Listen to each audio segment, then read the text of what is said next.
If you've ever felt slightly suffocated, you know how terrifying a feeling that can be. You actually start believing that death is nearing you with every strangulated breath you let out. Now imagine what this person went through.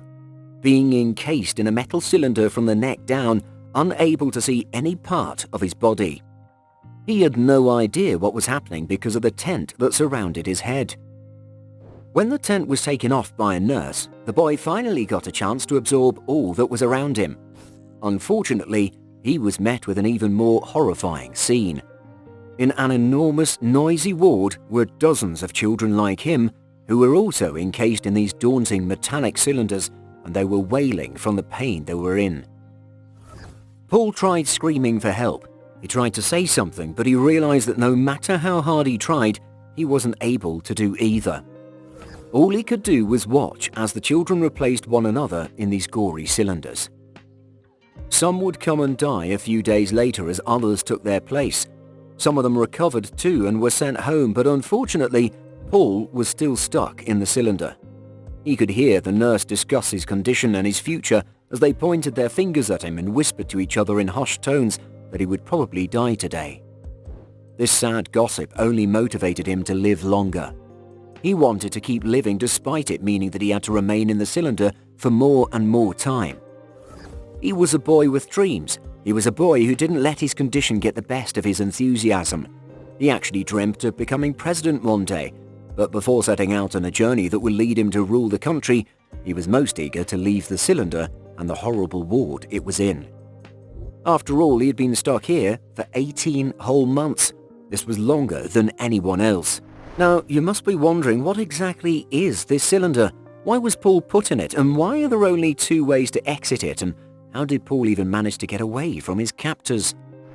Well, sit tight, because in today's video we'll be telling you guys all about Paul Alexander and how he ended up in that weird metal cylinder.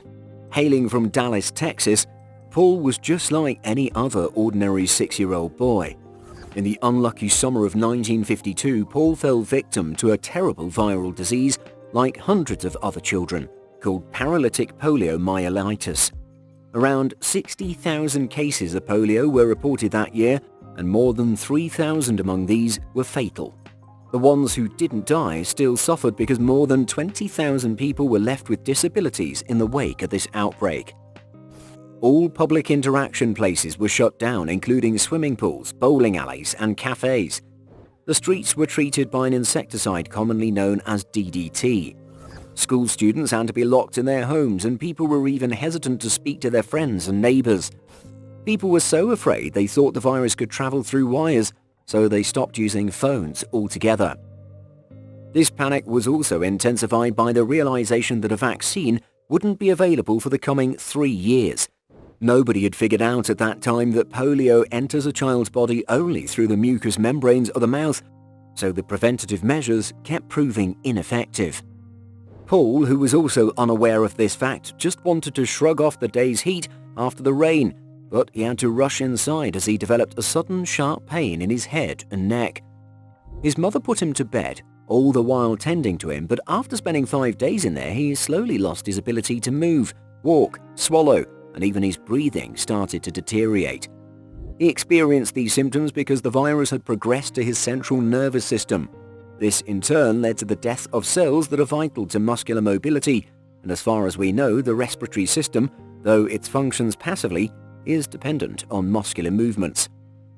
And with the loss of ability to breathe, the need for an artificial lung developed. That's where the cylinder came in. It's also called the iron lung. This lung is basically an invention that creates a negative pressure and helps the patient in breathing. When the air is pushed in the cylinder by the bellows, it's also drawn into the patient's lungs. Meanwhile, as the pressure changes, the same air is forced out of the lungs of the patient and they're released. This, however, doesn't last forever. Paul might have been young, but even he figured out that there were only 2 ways to leave the machine. One was to recover, and the other was to die. But somehow nature had chosen Paul Alexander to be the exception, as he neither died nor recovered. The virus had left him completely paralyzed, and his paralysis had also spread to his lungs. It was obvious that the boy wasn't going to die, but his hospital stay was already prolonged, so he eventually had to be sent home. However, he could not leave the hospital without the 300-kilogram iron lung that was keeping him alive. This was a challenge for Paul's entire family, for they had to adjust with the humming noise of the machine that was now going to be a permanent part of their lives. Although the loud sound of the lung didn't turn out to be much of a problem, the real issue arose when it was silent.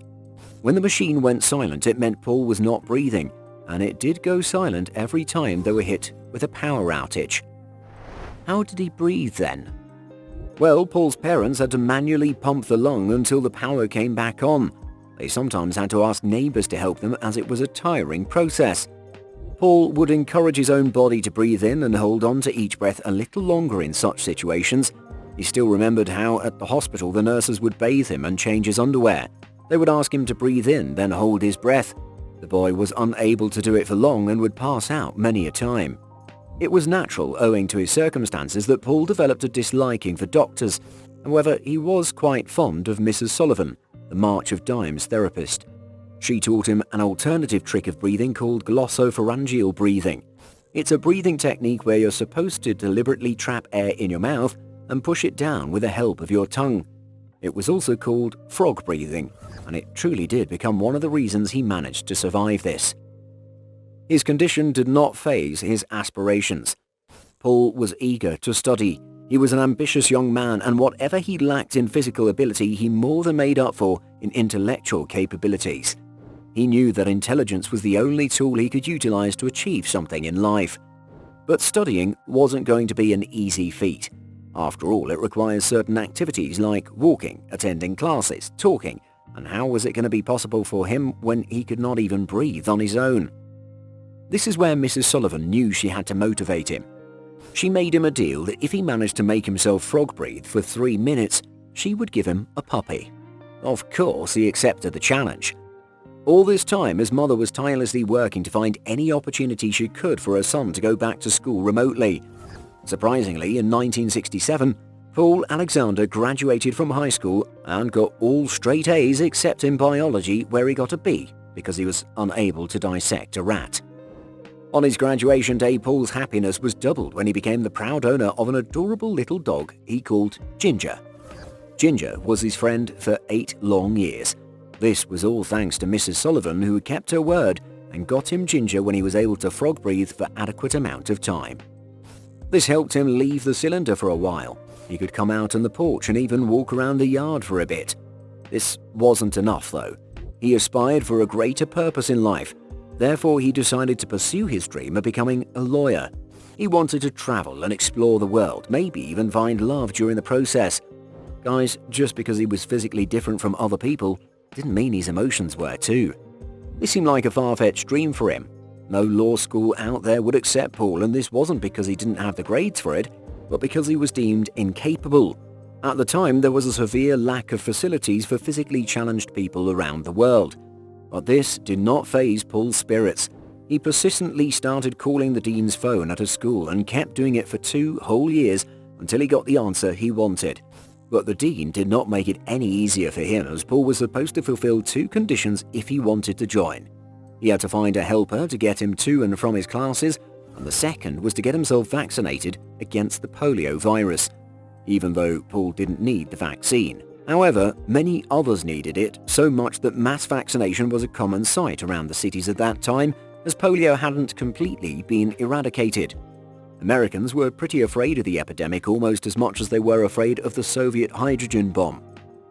Paul's perseverance deserves a standing ovation, as he managed to meet the conditions, and soon enough he was on the path to becoming a college student. Although he had to return to the iron lung at night, he was starting to feel normal, as he was able to enjoy normal life to some extent. He visited clubs and theaters, and even fell in love with this girl named Claire. They got engaged too, but this engagement never progressed to a marriage, as Claire's mother forced her to break the engagement off, for she could not bear the thought of her precious daughter becoming a lifetime nurse to a grown man with an 8-year-old's body. Previously, we've seen how Paul was a steadfast young man who knew how to get what he wanted, but this time he decided to back down and let her go. He didn't want to complicate Claire's life. This probably broke his heart because after this he started thinking about leaving Dallas. He transferred to the University of Texas, Austin, against his parents' wishes. They were extremely worried about him and were concerned how he would manage to live on his own with his condition. But nothing could change Paul's decision as he hired himself a caregiver and moved into the campus with his metal lung. Unfortunately, by the time school started, his caregiver hadn't shown up, and Paul was taken care of by members of the university fraternity. They did it for another month before a new caregiver finally arrived. Despite being able to leave the machine for a few hours, Paul still required assistance to manage in the outside world. But like everything else, this failed to hinder the 40-year-old Paul Alexander. He put his mind to it, and finally the day arrived when he was in a courtroom wearing a three-piece suit and winning his case.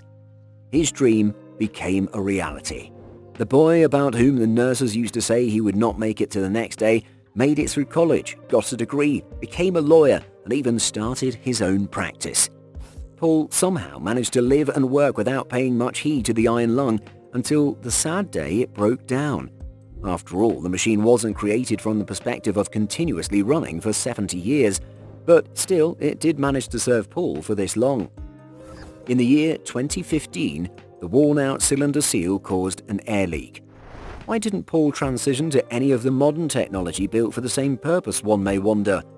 The reason is that the iron lung is the only device that produces a negative pressure opposing the atmospheric pressure, whereas all the latest equipment produces positive pressure. This would not be able to help Paul as his lungs had atrophied. Paul frequently used YouTube, and in a video message, he told his subscribers that he had managed to find a mechanic who agreed to craft the vital parts of the machine manually because iron lungs have been out of production for decades now, and there was a thin chance of finding their parts. Paul is now 74 years old and has outlived almost everyone he knew, including his brother. So what if he wasn't able to break free from the iron lung permanently? It did become a legendary story that inspires many to greatness. In the year 2020, he left the lung and the country. He also authored a book called 3 Minutes for a Dog, which has inspired many worldwide. He truly is a miracle. If you enjoyed the inspiring story of Paul, do give your feedback in the comments and hit the subscribe button to stay up to date with our latest releases. We can guarantee that you don't want to miss them. See you all next time.